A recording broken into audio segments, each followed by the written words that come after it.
State's Attorney General is reaffirming more protections for Californians. On Monday, AG Rob Bonta vowed to protect reproductive rights, and today Bonta doubled down on the state's protections for immigrants. He says it's in response to the incoming Trump administration's threats of mass deportations.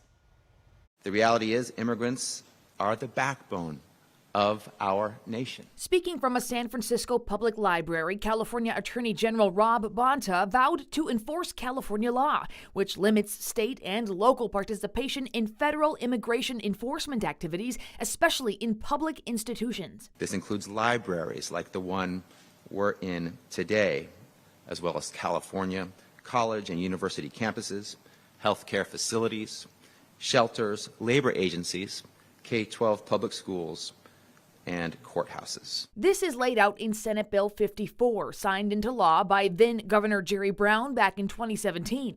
It's known as the California Values Act, or the State Sanctuary Law, authored by then Senate President Pro Tem Kevin De Leon. They can't commandeer local police officers to be an extension of the Trump deportation machine. That, of course, was during the first Trump administration. Bonta says he's getting ready for round two as President-elect Trump threatens mass deportations of undocumented immigrants. He's been loud and clear about that. SB 54 has been controversial. Then President Trump and U.S. Attorney General Jeff Sessions sued California over it in 2018. A federal judge siding with California threw out the lawsuit. The law restricts how much local and state law enforcement can work with ICE and puts limits on how much information can be shared with the feds.